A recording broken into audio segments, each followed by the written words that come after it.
నమస్తే, welcome to ism TV. నా పేరు నవీన్ రెడ్డి. ప్రస్తుతం మనం బీజేపీ సీనియర్ నేత తల్లోజు ఆచార్య గారితో ఉన్నాం. మొన్న జరిగిన లోక్సభ ఎన్నికల గురించి కానీ ప్రస్తుత పరిస్థితి గురించి కానీ తెలుసుకునే ప్రయత్నం చేద్దాం. నమస్తే అండి. నమస్తే. ఎలా ఉన్నారు? బాగున్నాం.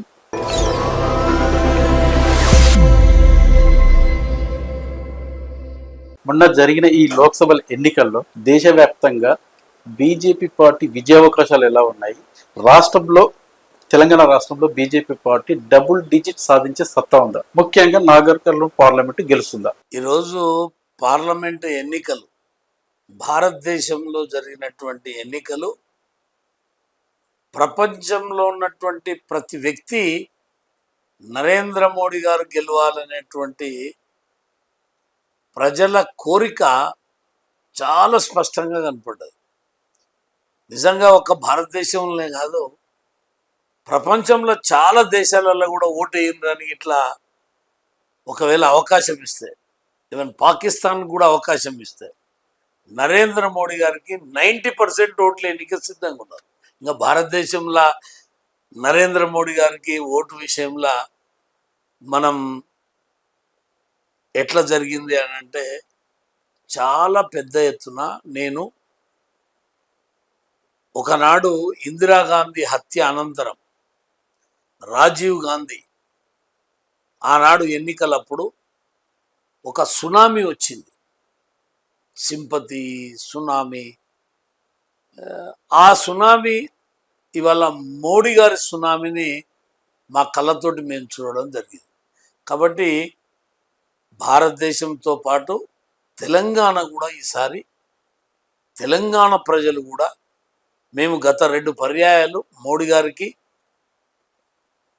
ఒకసారి అయితే 4 సీట్లు మాత్రమే ఇవ్వడం జరిగింది, ముందుసారి 1 సీటు మాత్రమే రావడం జరిగింది.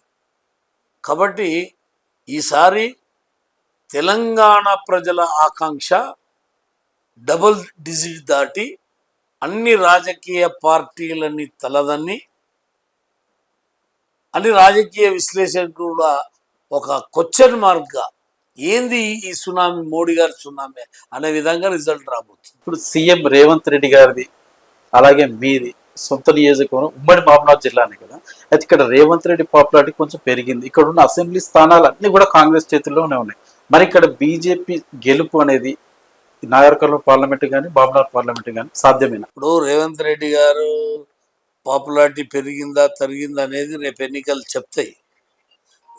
రేవంత్ రెడ్డి గారితో పాటు కాంగ్రెస్ పార్టీ యొక్క 5 నెలలలో వాళ్ళ యొక్క ప్రవర్తన కూడా ఇది గీటురాయి.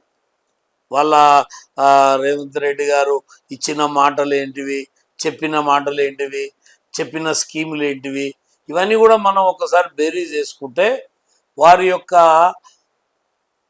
పాపులారిటీ పెరిగిందా తరిగిందా అనేది జూన్ 4 తారీఖు నాడు తెలుస్తుంది. ఒకటి. ఇక మహబూబ్ నగర్ విషయానికి వస్తే, అక్కడ పోటీ చేసినటువంటిది వంశీచంద్ర రెడ్డి కాంగ్రెస్, బీజేపీకి వెళ్ళి డీకేఆర్. ఈ 2 పార్టీల మధ్యనే హోరాహోరీ జరిగింది. ఒక దశలో అక్కడ అభ్యర్థిగా వంశీచంద్ర రెడ్డి కన్నా రేవంత్ రెడ్డి స్వయాన నేనే అభ్యర్థిని అనే విధంగా ఒక 4-5 పర్యాయాలు పార్లమెంటుకు ఆయన స్టేట్లో ఎక్కడ కూడా సరిగా తిరగక కేవలం మహబూబ్ నగర్ గెలుపుకు ఆయన తిరగడం జరిగింది. కానీ ప్రజలు, అక్కడ ఉన్నటువంటి ప్రజలు నిజంగా కూడా 14 అసెంబ్లీలల్లా అక్కడ 1 సీటు కూడా బీజేపీకి గెలవదు. గెలిచినటువంటి 2 సీట్లు టీఆర్ఎస్ గెలిచింది, 12 సీట్లు కాంగ్రెస్ గెలిచింది. ఇవాళ మహబూబ్ నగర్ పార్లమెంటు 100% మీరు కూడా సర్వే చేయించవచ్చు, మీరు కూడా తిరిగిండొచ్చు, పబ్లిక్ టాక్ తీసుకోవచ్చు, లేకపోతే ఏదన్నా కావచ్చు. అక్కడ డీకే అరుణ గారు భారీ మెజార్టీతోటి గెలవచ్చు. ఎందుకంటే కాంగ్రెస్ పార్టీ ఇచ్చినటువంటి వాగ్దానాలు నెరవేర్చలేదు. ఈ ఎన్నికలు, ఈ కాంగ్రెస్ పార్టీ ప్రధానమంత్రి అభ్యర్థి సరైనటువంటి అభ్యర్థి లేడు. ఇవాళ ఈ ముఖ్యమంత్రి కూడా ఏనాడు కూడా రాహుల్ గాంధీని ప్రధాని చేయండి పబ్లిక్ని అడగలే. ఎందుకంటే ఆయన పేరు చెప్తే ఓట్లు రావని ఇక్కడ కాంగ్రెస్ 6 గ్యారంటీలు, రేవంత్ రెడ్డి 6 గ్యారంటీలు అని చెప్పుకున్నారు తప్ప ప్రజలకు ప్రధాని గురించి, ప్రధానమంత్రి అభ్యర్థి గురించి చెప్పలేని దుస్థితి కాంగ్రెస్ పార్టీకి ఉంది. కాబట్టి ఎక్కడ రాహుల్ గాంధీ విషయం చెప్పకుండా మహబూబ్ నగర్ పోతే నన్ను చూసి ఓటేయండి అన్నాడు ముఖ్యమంత్రి. నీది నా సొంత ఇలాకా, నన్ను గెలిపియకపోతే నేను పలసన అయిపోతా అనేటువంటి భావన వ్యక్తం చేశాడు. రెండోది, ఈ రాష్ట్రంలో తిరిగేటప్పుడు ప్రజల్ని భయభ్రాంతులకు గురి చేసే విధంగా చెప్పిండు. ఎట్లా అంటే, మీరు కాంగ్రెస్ పార్టీకి ఓటేయకపోతే మీకు ఇచ్చిన హామీలు నెరవేరవు, నేను నెరవేర్చాలంటే మీరు కాంగ్రెస్కి వేయాలి అని ఒక మెలిక పెట్టి ప్రజల్ని గందరగోళం చేసే ప్రయత్నం చేశాడు. కానీ రాహుల్ గాంధీని ప్రధాని చేయాలని చెప్పలే. ఈ తెలంగాణలో ఆయన ఎక్కడ వెళ్ళినా రాహుల్ గాంధీని ప్రధాని చేయండి, ఆయనకు అన్ని అర్హతలు ఉన్నాయి అని ధైర్యంగా రేవంత్ రెడ్డి చెప్పలే. అంటే ఇది చాలా విచిత్రమైనటువంటిది. ఈ నరేంద్ర మోడీ గారిని ప్రధానమంత్రిగా భారతీయ జనతా పార్టీ మేము స్పష్టంగా చెప్పినాం. మూడోసారి ముచ్చటగా ప్రధానమంత్రి నరేంద్ర మోడీ కావాలి అని, 400 పైచిలకు సీట్లు రావాలి అని మేము చెప్పినాం. కానీ కాంగ్రెస్కు ఆ విషయం చెప్పే పరిస్థితి లేదు. కాబట్టి ఇవాళ రేవంత్ రెడ్డి గారి ఎన్నికలు కావివి, కాంగ్రెస్ పార్టీ తెలంగాణ ఎన్నికలు కావివి. ప్రజలు తెలంగాణ ఎన్నికలల్లో కేసీఆర్ మీద ఉన్నటువంటి కోపాన్ని కాంగ్రెస్కు ఓటేసి కొంత సేద తీర్చుకున్నారు. ఇలా సేద తీర్చుకున్న క్రమంలో పొరపాటు చేసినామని చెప్పి కేంద్రంలో బీజేపీ ఓటేయాలని నిర్ణయం తీసుకున్నారు ప్రజలు. మీరు ఆశ్చర్యపోతారు, 50% సీట్ల కంటే పైచిలకు సీట్లు బీజేపీ గెలుస్తుంది. ఈ కొన్ని పత్రికల సర్వేలు కావచ్చు, కొన్ని ప్రైవేట్ సర్వేలు కావచ్చు, నాగర్ కర్నూలు పార్లమెంట్లో మల్లు రవి గెలిచే అవకాశం ఉంది అని ఒక సర్వేలు చెప్తున్నాయి. ఈ సర్వేల మీద మీ అభిప్రాయం ఏంటి? ఇప్పుడు మల్లు రవి గారు గెలుస్తున్నాడు అనేటువంటిది బీజేపీకి కాంగ్రెస్కు హోరాహోరీ పోటీ నడిచింది. అక్కడ మేము కూడా బీజేపీ ఈ పార్లమెంటు ఆ స్థాయికి మేము ఎదిగి కాంగ్రెస్ పార్టీని ఢీకొన్నామంటే ఇది నరేంద్ర మోడీ గారి చరిష్మా ఆ స్థాయికి వచ్చింది అనేటువంటి భావన మా లోపల ఉంది. గతంలో ఆయన 2 పర్యాయాలు ఎంపీగా చేసిండు. ఈ పార్లమెంట్లో 5 సీట్లు కాంగ్రెస్ పార్టీ గెలిచి 2 సీట్లు బీఆర్ఎస్ పార్టీకి. అయినా కూడా బీజేపీ ఇలా బీఆర్ఎస్ పార్టీని, కాంగ్రెస్ పార్టీని ఢీకొని గెలుపు అంచుల ఇవాళ బీజేపీకి వెళ్ళిపోయినామంటే ఇలా గెలిచేటువంటి ఈ యొక్క గెలుపుని ఏ పార్టీ స్పష్టమైనటువంటి విధంగా మేము గెలుస్తున్నాము అని చెప్పే పరిస్థితి లేకుండా ఇవాళ ఆ స్థాయికి బీజేపీ ఎదిగింది. అసెంబ్లీ ఎన్నికలు జరిగి 3 నెలలు 4 నెలలు కాలేదు, ఏకదమ్ ఇంత రివర్స్ అయిందంటే ఇది మోడీ గారి చరిష్మనే. ఇప్పుడు మీరు అప్పుడు గత ఎన్నికలలో ఒక్క కల్వకుర్తిలోనే 70,000 ఓట్లు బీజేపీకి వచ్చినాయి. మిగతా ప్రాంతాలల్లో 10,000 దాటినటువంటి నియోజకవర్గాలు 1, 2 ఉన్నాయి. అంటే ఆ స్థాయిలో ఉన్నటువంటి మా పార్టీ కార్యకర్తల కృషి, మోడీ గారి యొక్క చరిష్మా, మోడీ గారిని ప్రధానం చేయాలని మేము 3వ సారినన్నా ఈ నాగర్ కర్నూలులో గెలిపించుకొని మోడీ గారికి గిఫ్ట్ ఇవ్వాలి. మేము చాలా కష్టపడ్డాం, చాలా హోరాహోరీ పోటీ నడిచింది. వన్ సైడ్ వార్ లేదు కాంగ్రెస్ పార్టీకి, వన్ సైడ్గా గెలుస్తున్నాం అనేటువంటి భావన లేదు. మేము ఇవాళ చాలా నెక్ టు నెక్ పొజిషన్లో బీజేపీ తక్కువ మెజార్టీతో అయినా బీజేపీ గెలుస్తామనే ఆశలో ఉన్నాం. ఇప్పుడు ఈ నాగర్ కర్నూలు, మీ సొంత నాగర్ కర్నూలు పార్లమెంట్ నియోజకవర్గంలో బీజేపీ గెలుపు కోసం మీరు ఎంతవరకు శ్రమించారు? నేను మొత్తం కంప్లీట్గా టైం ఇచ్చి, కేవలం కల్వకుర్తే కాదు, ఒక సీనియర్ నాయకుడిగా గతంలో జిల్లా ప్రెసిడెంట్గా పనిచేసిన, స్టేట్ జనరల్ సెక్రటరీగా పనిచేసిన, నా అచ్చంపేట కావచ్చు, నాగర్ కర్నూలు కావచ్చు, కొల్లాపూర్ కావచ్చు, గద్వాల, అల్లంపూర్ అన్నీ కూడా, వనపర్తి, అన్ని ప్రాంతాలు కార్యకర్తలని సమాయత్తం చేయడానికి ఈ పార్టీ గెలుపుకు ఏ రకంగా మనం పోవాలి, నేను కూడా ఒక కోర్ టీం మెంబర్గా మొత్తం తిరిగినాం. మొత్తం ఏదైతే మేము అనుకున్నటువంటి విధంగా ప్రజల రెస్పాన్స్ వచ్చింది. ఎందుకంటే ముఖ్యంగా నరేంద్ర మోడీ గారిని ప్రధాని చేయాలని, నరేంద్ర మోడీ గారిని సపోర్ట్ చేయడానికి ఇక్కడికి వెళ్ళి ఎంపీని గెలిపించాలని. అదేవిధంగా రాములు గారు గతంలో ఎంపీగా ఉన్నాడు, కొద్దిగా ఆయన వివాద రహితుడు, అవినీతికి ఏదైతే ఆ దూరం ఉండేటువంటి వ్యక్తి, కొద్దిగా ఆయన ఆయన మంచితనం, మంచి పేరు ఆయనటువంటి ఈ మూడు విషయాలతోటి మా ఏదైతే బీజేపీ అభ్యర్థి భరత్ గెలిచే అవకాశాలు ఉన్నాయి. కల్వకుర్తిలో కూడా నేను అనుకుంటున్నా మంచి మెజార్టీ ఓట్లే వస్తామని ఆశిస్తున్నాం. ఎందుకంటే నాకు ఆనాడు 70,000 ఓట్లు వచ్చినాయి. ఇవాళ మోడీ గారి చరిస్మా, అదేవిధంగా రాములు గారి యొక్క వ్యక్తిగతంగా ఆయన మంచి పేరు, వాళ్ళ కుమారుడు కాబట్టి మా స్థానికుడు, కల్వకుర్తి ప్రాంతం, మేము ఆశిస్తున్నాం. ప్రజలు చాలా కోణాల నుంచి ఆలోచన చేస్తారు. ప్రధానంగా ఈ లోక్సభ ఎన్నికల ప్రచారంలో భాగంగా సీఎం రేవంత్ రెడ్డి ప్రధానంగా బీజేపీ పార్టీని విమర్శించింది ఏంటంటే, కేంద్రంలో మళ్ళీ మోడీ ప్రభుత్వం వస్తే ఈ రిజర్వేషన్లు పూర్తిగా తీసేస్తారు అనేది ప్రజల్లో బలంగా తీసుకెళ్లాడు. ఒక బీసీ నాయకునిగా మీరు ఈ ప్రచారాన్ని ఎలా చూస్తారు? ఒకవేళ నిజంగా ఈ ప్రచారం వలన దేశవ్యాప్తంగా బీజేపీ విజయావకాశాల మీద ఏమైనా ప్రభావం చూపిస్తుందంటారు? ఇప్పుడు ఏంటంటే ముఖ్యంగా కాంగ్రెస్ పార్టీ ఈ దేశంలో అన్ని రాష్ట్రాలని పోటీ చేసే పరిస్థితి లేకుండా పోయింది. సుమారుగా ఒక 30-40 పార్టీలను కూడగట్టుకొని ఈ అతుకుల బొంత పెట్టుకొని ఈ ఇండియా కూటమి పెట్టుకొని ఏదైతే ఈ కాంగ్రెస్ పార్టీ దాంట్లో ఏదైనా అవకాశం వస్తే ఇట్లా మాకు ఏమైనా అవకాశం వస్తుందని వాళ్ళందరినీ భావ సారూప్య భేదాలున్నా వాళ్ళ కేరళలో 2 పార్టీలు కొట్లాడు, కానీ ఈ 2 పార్టీలు కలిసి ఈ ఇండియా కూటమిలు ఉంటాయి. ఆ రోజు అమిత్ షా గారు మాట్లాడిన మాట ఏంటంటే, రాజ్యాంగ వ్యతిరేకమైనటువంటి మతపరమైన రిజర్వేషన్లను రద్దు చేస్తాం. అంబేద్కర్ రాసిన రాజ్యాంగం ఏదైతే చెప్తున్నదో దానికి వ్యతిరేకంగా ఈ కాంగ్రెస్ పార్టీ తీసుకొచ్చినటువంటి మతపరమైన రిజర్వేషన్లని రద్దు చేసి ఆయా పేద కులాలు ఎస్సీ ఎస్టీ బీసీలకు ఆ రిజర్వేషన్ల ఫలాలని అందిస్తామని స్పష్టంగా అమిత్ షా గారు చెప్తే, రేవంత్ రెడ్డి గారు తప్పుడు మాటలు మాట్లాడి అబద్ధాన్ని వీడియో మార్ఫింగ్ చేసి దాన్ని ప్రచారం చేసుకొని ఇవాళ ఒక ముఖ్యమంత్రి స్థాయిలో ప్రజలు నమ్ముతారు.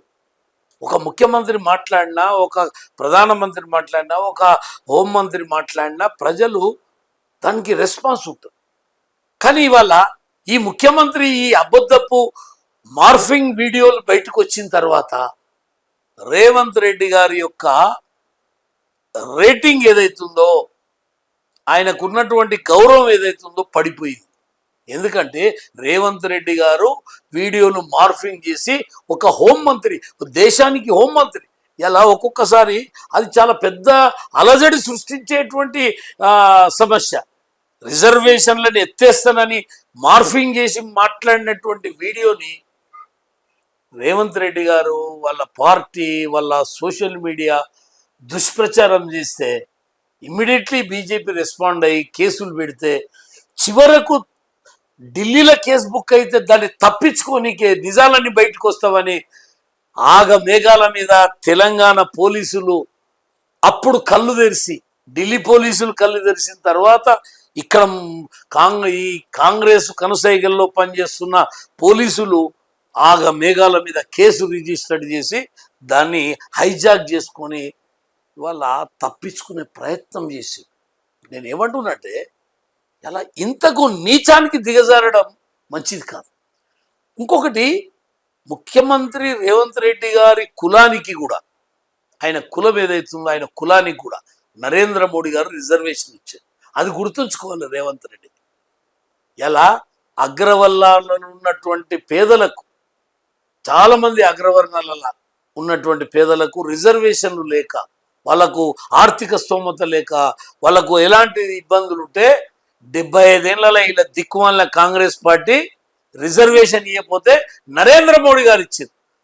అగ్రవర్ణాలల్లో పేదలకు రిజర్వేషన్ ఇచ్చిన నరేంద్ర మోడీ ఇలా మా పేదలు ఎస్సీ ఎస్టీ బీసీల యొక్క రిజర్వేషన్ తీసేస్తానంటే ఈ ఈ ఈ వ్యక్తులు చెప్పే అబద్ధాలన్నీ ప్రజలు నమ్ముతారు ఎవడను.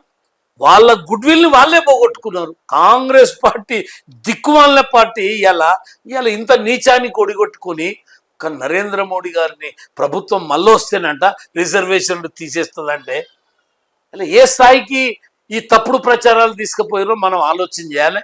కాబట్టి 100% ప్రధానమంత్రి గారు చెప్పిండు, నేను బతుకున్నంత వరకు, ఈ రాజ్యాంగం ఉన్నంత వరకు ఏ పార్టీల అధికారం ఉన్నా రిజర్వేషన్లు తీసేయలేవని చెప్తున్నా ఇంకా కూడా కాంగ్రెస్ పార్టీ నాయకులు తప్పుడు ప్రచారాలే.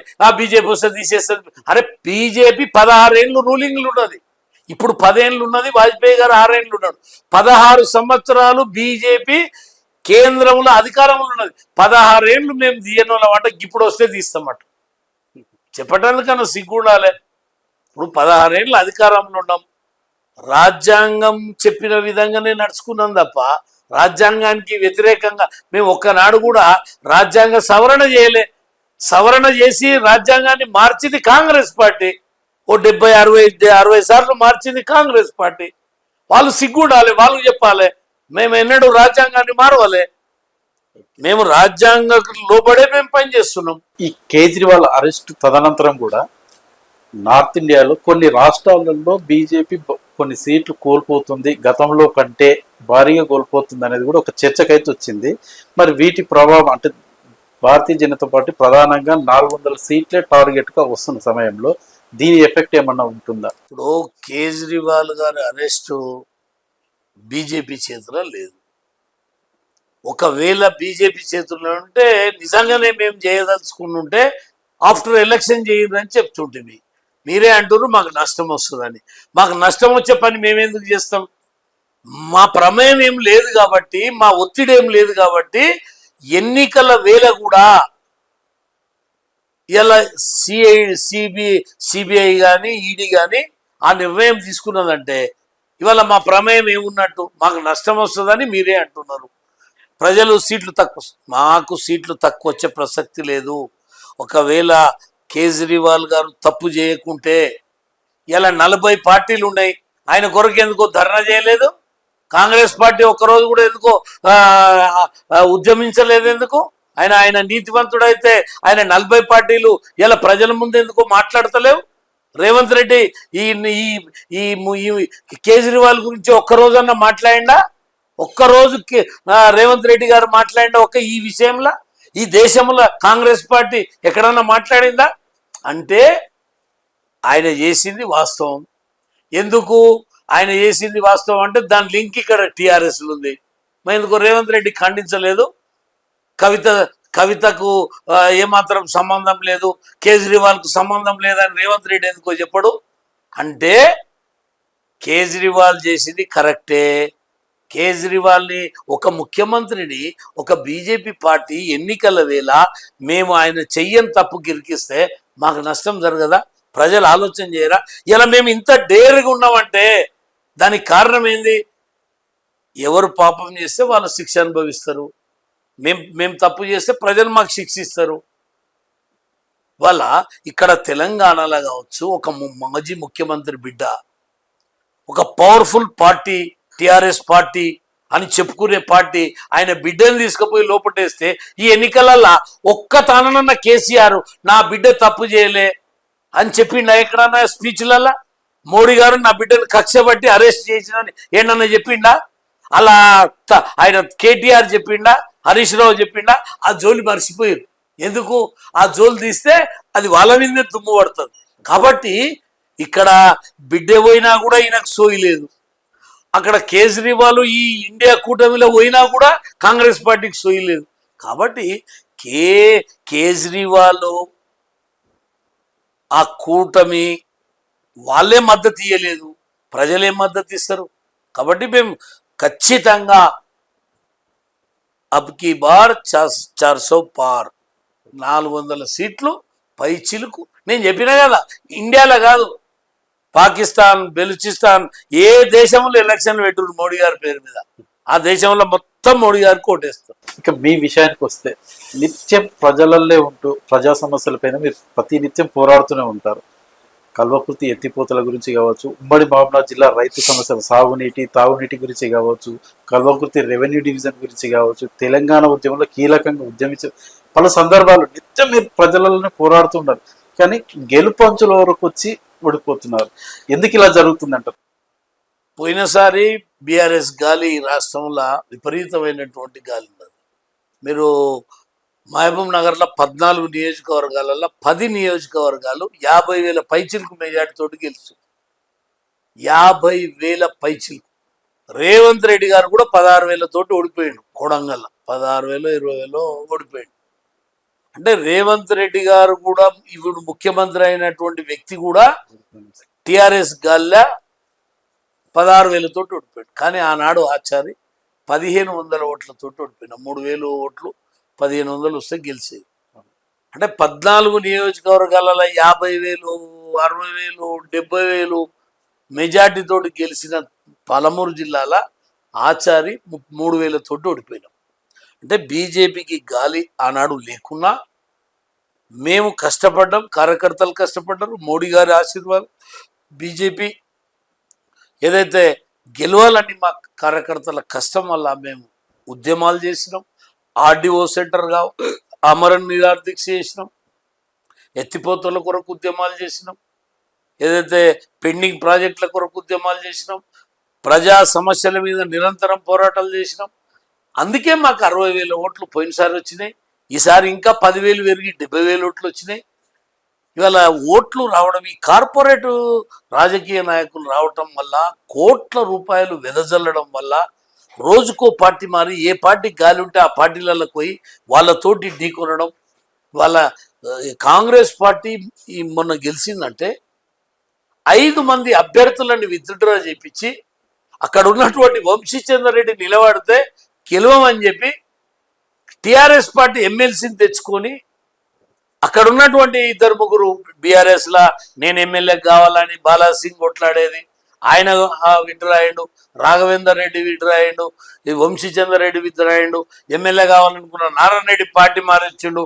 అంటే ఒక 4-5 ఎమ్మెల్యే క్యాండిడేట్లు అంతా ఒక్కటై నా మీద పోరాటం చేస్తే నేను 5,000 తోటి ఓడిపోయినా 2,500 వస్తే గెలిచేది. 70,000 ఓట్లు సాధించడం. ఇంత రేవంత్ రెడ్డి సొంత కల్వకుర్తి ఆయన ప్రాంతములా అంతటా 15,000 30,000 20,000 తోటి గెలిస్తే ఈ 5 మంది క్యాండిడేట్లు ఒకటయి కాంగ్రెస్ గాలి వీచిన, ముఖ్యమంత్రి ఇలాఖైనా, నారాయణ రెడ్డి 2 సార్లు ఎమ్మెల్సీ ఉన్నా, కోట్ల రూపాయలు ఖర్చు పెట్టిన ఒక పేద కులంలో పుట్టి ఇలా బీజేపీ అప్పుడు ఎమ్మెల్యే ఎలక్షన్లల్లో బీజేపీ గాలి లేకుండా 70,000 ఓట్లు తెచ్చుకున్నంటే ఎలా నేను ఓటమి కాదు, అది ప్రజలు నాకు ఆశీర్వదించినటువంటి గెలుపు అంతే తప్ప వేరేది కాదు. డబ్బు ప్రభావము, కొంత రాష్ట్రంలో కాంగ్రెస్ వస్తుందనే మా ప్రాంతమే కాబట్టి రేవంత్ రెడ్డి ముఖ్యమంత్రి అవుతాడు కావాలనేటువంటి వాళ్ళు కూడా ఉంటారు. ఆయా సామాజిక వర్గాలంతా కూడా ఏదైతే కాంగ్రెస్ పార్టీకి ఓటేయడం వల్ల గెలిచింది. కానీ ప్రజల యొక్క ప్రేమతోటి ఓటేపించుకున్నది కాదు ఇది. కేవలం డబ్బు, కుల సమీకరణలు, క్యాండిడేట్ సమీకరణలతోటే ఆ ఎన్నికలలో నేను ఇన్నేళ్లుగా ఎమ్మెల్యేగా మీరు పోటీ చేసినా గానీ గెలిపించని కల్వకుర్తి ప్రజల మీద మీకు ఎప్పుడన్నా ఆగ్రహం అనిపించింది? అసలు కల్వకుర్తి ప్రజల మీద నాకేనాడు కూడా కోపం రాదు. ఎందుకంటే పక్క పార్టీలకు ఏమన్నా వెళ్ళాలని ఒక్కసారి ఏమన్నా అనిపించిందా ఈ గెలుపు ఇట్లా ఓటమి? చెప్తా, నేను 84లో బీజేపీలోకి వచ్చిన, 94లో నేను ఎమ్మెల్యేకి నిలబడ్డా. కల్వకుర్తి ప్రజలు నాకు 26-27 ఏళ్ళలోనే ఎమ్మెల్యే టికెట్ ఇస్తే కల్వకుర్తి ప్రజలు ఆనాడు నాకు 9,000 పైచీలు కోట్లు వేసారు. నేను ఊహించుకున్నా మహబూబ్ నగర్ జిల్లాలో బీజేపీకి 20,000 19,000 10,000 ఓట్లు వచ్చిన వాళ్ళ ముగ్గురం ఉన్నాం. 12 నియోజకవర్గాలలో ఆనాడు ముగ్గురం ఉన్నాం. నేను అనుకున్న కల్వకుర్తి ప్రజలు నన్ను 10,000 ఓట్ల దగ్గర ఓట్లు వేసింది కాబట్టి మనని ఈ ప్రజలు ఆశీర్వదించినట్టే, వాళ్ళు నా మీద ఒక విశ్వాసం ఉంచిండ్రని చెప్పి నేను నియోజకవర్గాన్ని ఇడవకుండా బీజేపీ నిడవకుండా ఉండటం వల్లనే మళ్ళీ నాకు 99 ఎలక్షన్ల అలయన్స్లో పోయింది, నాకు రాలేదు, నేను పోటీ చేయలేదు. 2004లో పోటీ చేస్తే 54,000 ఓట్లు వచ్చినాయి. కల్వకుర్తి ప్రజలు నన్ను 54,000 ఓట్ల వరకు నన్ను ముందుకు తీసుకుపోయినరు. ఆ తర్వాత 2009, 2014 కల్వకుర్తి ప్రజలు నన్ను 42,000 ఓట్లేసి 67,000 ఓట్లతోటి, కేవలం 67 ఓట్లతోటి నేను సెకండ్ ప్లేస్ వచ్చి ఓడిపోవడం జరిగింది. నేను చాలా ఆశ్చర్యపోయినా.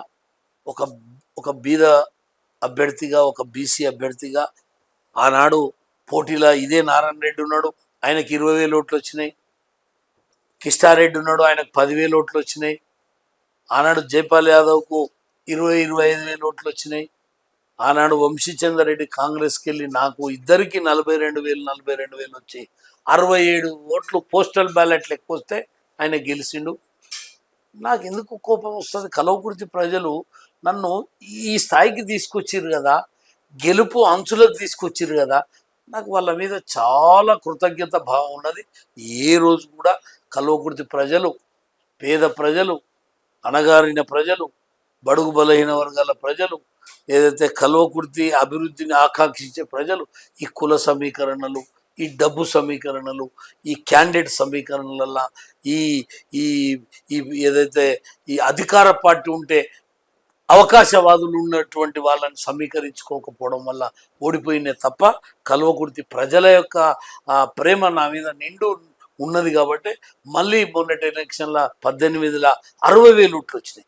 42,000కి వెళ్ళి 60,000 ఓట్లు వచ్చినాయి. 18,000 ఓట్లు పెరిగినాయి. మళ్ళీ ఈ 23లో 70,000 ఓట్లు వచ్చినాయి. అంటే 10,000, 20,000, 30,000, 50,000 పెంచిన ప్రజల మీద నాకు ఎందుకు కోపం ఉంటుంది? రెండవది, నాకు వేరే పార్టీ మీద ఎట్లుంటుంది? నేను ఒక సిద్ధాంతం కలిగినటువంటి వ్యక్తిని. నేను ఆర్ఎస్ఎస్కి వెళ్ళి నేను 7వ తరగతి చదివేటప్పుడు 77లో నేను 7th క్లాస్లో ఆర్ఎస్ఎస్కి వెళ్ళినా.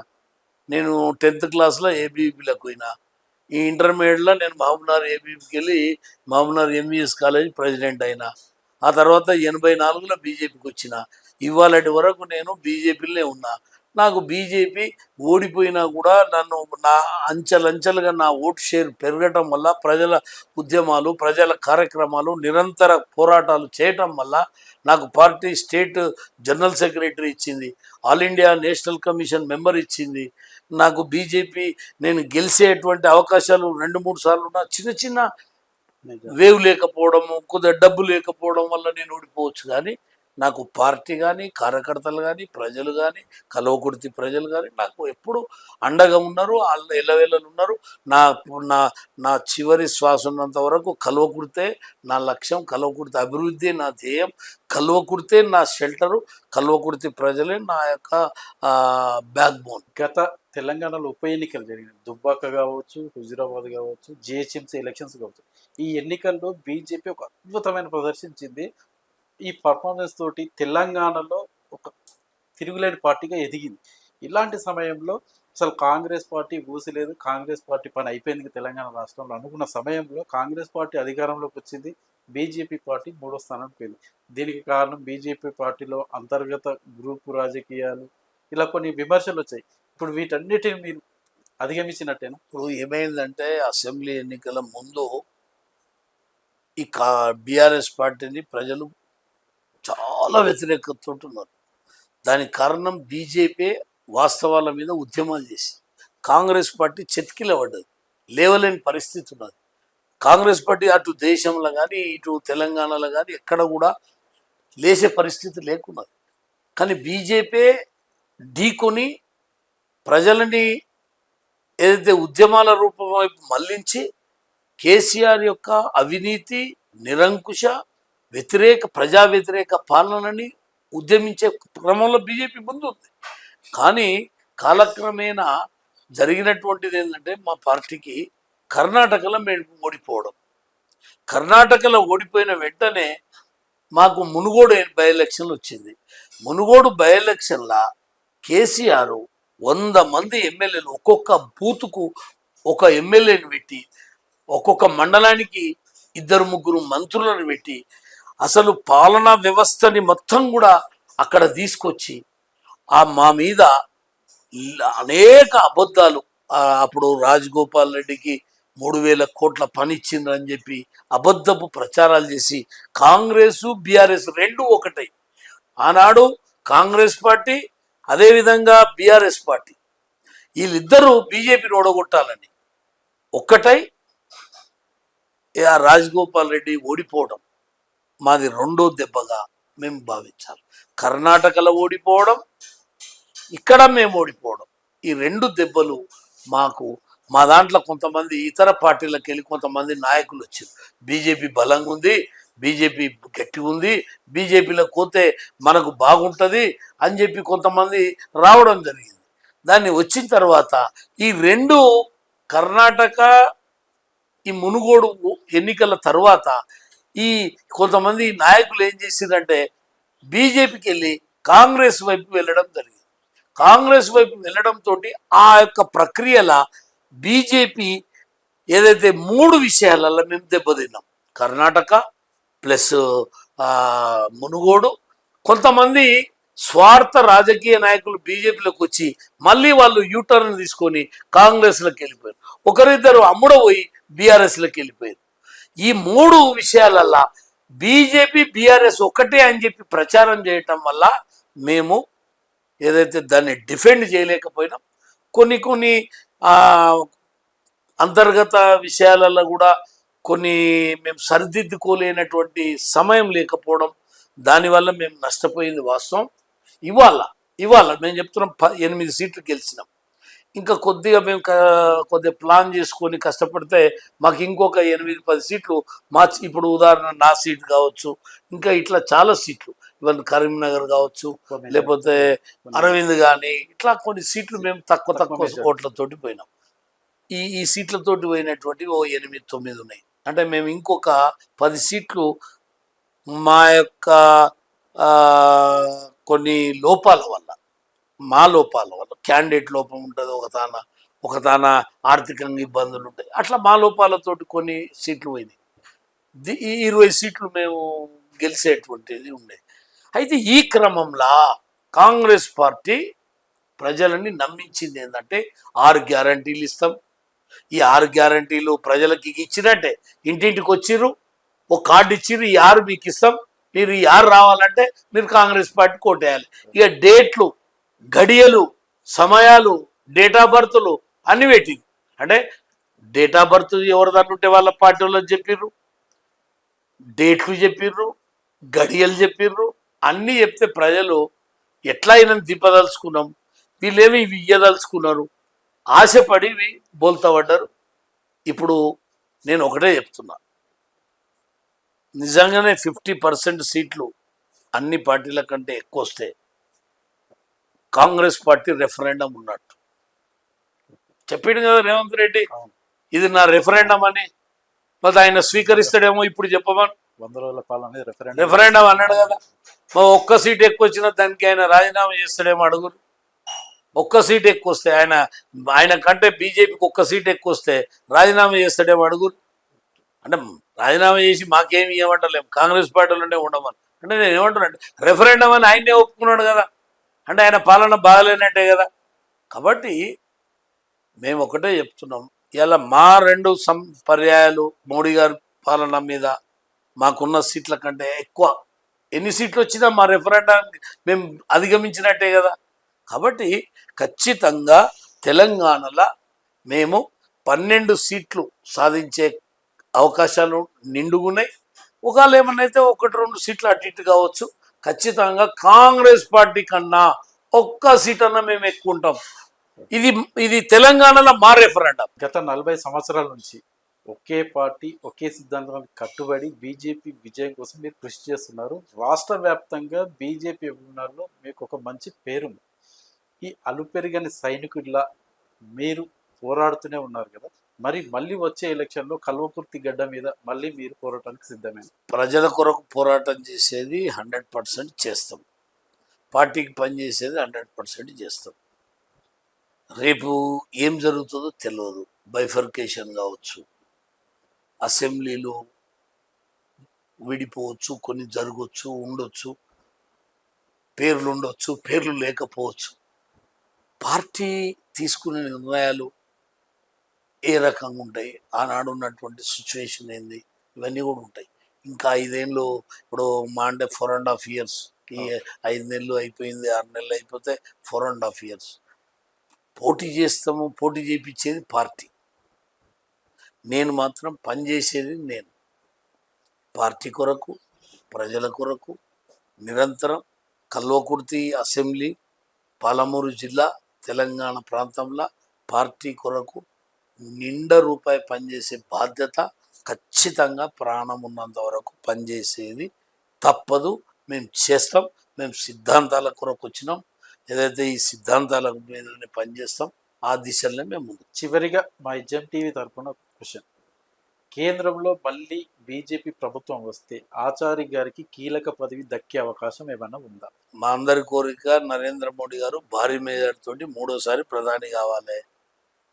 తెలంగాణలో గతంలో క్యాబినెట్ మినిస్టర్గా మా కిషన్ రెడ్డి గారు ఉన్నారు. వారికి తోడుగా ఇంకొక 2 సహాయ మంత్రులు కూడా రావాలి. ఈ తెలంగాణలో చాలామంది ఈసారి పార్లమెంట్ మెంబర్లకు గెలుస్తారు. అదే క్రమంలో తెలంగాణ మీద కూడా కేంద్ర పార్టీ స్పెషల్ ఫోకస్ పెడుతుంది. మాకు కీలక పోస్ట్ వస్తుందా రాదా అనేది మాకు తెలియదు. వచ్చినా రాకున్నా ఈ తెలంగాణలో వచ్చే ఎన్నికలలో అధికారమే మా లక్ష్యం. అధికారం కోసమే మేము ప్రాణం ఉన్నంత వరకు పోరాటం చేసి తెలంగాణలో రాబోయే ఎన్నికలలో బీజేపీ ప్రభుత్వం రావాలని పనిచేస్తాం. ఆ దిశలో పార్టీ పదవులు ఇచ్చినా, ప్రభుత్వ పదవులు ఇచ్చినా ఇవ్వకున్నా మేము మా లక్ష్యం ఒకటే, టార్గెట్ ఒకటే. బూత్ స్థాయికి ఈ పార్లమెంట్ ఎన్నికలలో చాలా కీలకంగా కేంద్ర పార్టీ బూత్ స్థాయి నుంచి పార్టీని బలోపేతం చేసింది. దాన్ని ఇంకా మెరుగుపరచాలి, దాన్ని ఇంకా సమాయత్తం చేయాలి. ఇంకా కొత్త స్ట్రాటజీలతోటి తెలంగాణలో మేము అధికారం రావాలి. ఆ దిశలో పనిచేస్తాం. పార్టీ నాయకులు, పార్టీ పెద్దలు ఏ పదవులు ఇచ్చినా ఆ పదవికి వన్నె తెచ్చే విధంగానే మేము పనిచేస్తాం. కానీ గతంలో మేము జిల్లా అధ్యక్షులు ఉన్నప్పుడు 5 రథాలను పెట్టుకొని ఏదైతే తెలంగాణ సాధన కొరకు పాలమూరు ప్రజా చైతన్య యాత్ర పెట్టినాం, అనేక ఉద్యమాలు చేసినాం, ఆర్డిఎస్ మీద చేసినాం, కల్వకుర్తి లిఫ్ట్ ఇరిగేషన్ మీద చేసినాం, పాలమూరు ఎత్తిపోతల మీద చేసినాం. అంటే పని ప్రజల కొరకు నిరంతరం ఉద్యమించడమే మా లక్ష్యం. ఇజం ఈ దాంట్లో చెప్పేదే నిజం. కాబట్టి మేము ఒకటే చెప్తున్నాం, ఈ ఇజం టీవీలో ఇవాళ ప్రేక్షకులు, ఇజం టీవీ ప్రేక్షకుల అభిమానులందరికీ కూడా నేను దీన్ని ఆదరించాలి. ఇజం టీవీని, దీన్ని ప్రేక్షకులు మరింత ముందుకు తీసుకుపోవాలి. మేము చెప్పేటువంటి విషయాలను కూడా ప్రజలకు చేరవేయాలి. ఇజం కన్నా ఇది నిజం అనేది ప్రజలకు తెలియాలి. ఆ దిశలో ముందుకోవాలని చెప్పి మనస్ఫూర్తిగా నేను కోరుకుంటూ, మళ్ళీ మనం జూన్ 4 తర్వాత ఖచ్చితంగా మీతోటి ఏదైతే ఎన్నికల ఫలితాల విశ్లేషణలో మీతో పాటు చేసి ప్రజల యొక్క ఆశీర్వాదం, ప్రజల యొక్క నాడి, ప్రజల యొక్క ఆకాంక్షలకు అనుగుణంగా భారతీయ జనతా పార్టీ ఒక కార్యకర్తగా మేము ముందుకు. థ్యాంక్ యూ అన్న. లోక్సభ ఎన్నికల గురించి, తెలంగాణ రాజకీయ పరిస్థితుల గురించి చాలా చక్కటి విశ్లేషించారు. ధన్యవాదాలు.